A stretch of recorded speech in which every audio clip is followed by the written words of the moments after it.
গৰৈমাৰীত অসম গ্ৰামীণ বিকাশ বেংকত অগ্নিকাণ্ড। অসম গ্ৰামীণ বিকাশ বেংক গৰৈমাৰী শাখাত সংঘটিত হৈছে এই ঘটনা। বৈদ্যুতিক শ্বৰ্ট চাৰ্কিটৰ ফলতে জুইৰ সূত্ৰপাত হোৱাৰ সন্দেহ স্থানীয় ৰাইজৰ। বেংক কৰ্মচাৰীয়ে জুই নিৰ্বাপন কৰিবলৈ সক্ষম হৈছে।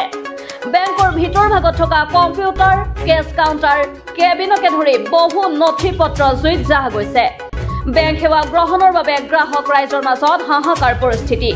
বন্ধ হৈ পৰিছে বেংকৰ সকলো ধৰণৰ লেনদেন। প্ৰায় 20 লক্ষাধিক টকাৰ সম্পত্তি ভস্মীভূত হোৱাৰ অনুমান কৰা হৈছে। কমসে কম 20 লাখ 30 লাখ টকাৰ সম্পত্তি গ'ল। কি পৰিছে?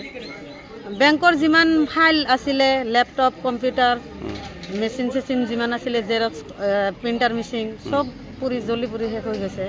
কাগজ পাতিবিলাক শেষ হৈ গৈছে। ৰাইজেতো পইচাৰ কাৰণে উভতি যাব লগা হৈছে এতিয়া। হয়, এইটো বহুত প্ৰব্লেম হৈ গ'ল। এতিয়া আমাক চৰকাৰে কেতিয়া ভাল কৰি দিয়ে ওপৰৰ হেড অফিচৰ পৰা, যাতে সোনকালে আহি কিনে আমাৰ পাব্লিকক সহায় কৰি দিয়ে। জুই লাগিছে মানে আমি বেংকত লেনদেন কৰোঁ। আমি SHGৰ মানুহ বহুত টকা পইচা লেনদেন আছিল আমাৰ ইয়াতে। আমি আজি গোটৰ কামত আহি পেলাই দেখা পালোঁ জুই লাগি জ্বলি আছে, কিন্তু জুইটো ওপৰত লগা নাই, ভিতৰত কিবা লাইন কানেকশ্যনৰ পৰা জুইটো লাগিছে। কি কি অনিষ্ট হৈছে বুলি দেখা পালে আপুনি?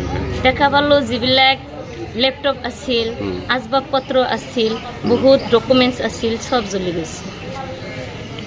হয়, আমি পইচাৰ লেনদেন আছে আমাৰ ইয়াতে। আমি হেৰি কৰিব আহিছিলোঁ, মানে আমাৰ লোনৰ কিস্তি আছিলে, আমি কিস্তি জমা কৰিব আহিছিলোঁ। আহি পেলাই দেখা পালোঁ ইয়াতে চব জ্বলি আছে। প্ৰব্লেম হ'ব আৰু প্ৰব্লেম হ'ব, বহুত প্ৰব্লেম হ'ব। মানে SHGৰ বহুত টকা পইচাৰ লেনদেন, অকল আমাৰে নহয়, এইটো বেংকত বহুত SHGৰ লেনদেন হয়, বহুত টকা পইচাৰ লেনদেন আছে, বহুত ক্ষতি হৈছে।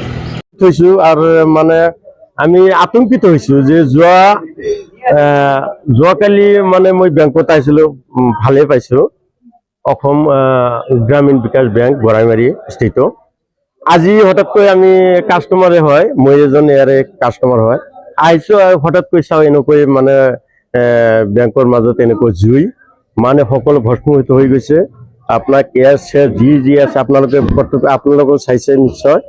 মানে আমি এই হিচাপতে আমি মানে এতিয়া প্ৰশাসনক অনুৰোধ জনাওঁ, মানে বেংকৰ কৰ্তৃপক্ষক অনুৰোধ জনাওঁ যাতে অতি সোনকালে, আৰু মানে এইটো কি কাৰ গাফিলতি তেনেকুৱা হ'ল নাজানো, কিন্তু আমি গ্ৰাহক যাতে আমি কোনো অসুবিধাৰ সন্মুখীন নহওঁ, যিহেতু আমাৰ চেক ইত্যাদি সকলোৰে আছে গাঁৱৰ। গতিকে আমি যাতে কোনো ধৰণৰ অসুবিধাৰ সন্মুখীন নহয় আমাৰ এই গৰাইমাৰী ব্যক্তি ৰাইজে। গতিকে এইখিনি আমি আপোনালোকৰ চেনেলৰ জৰিয়তে আমি বিনম্ৰভাৱে আহ্বান জনাইছোঁ।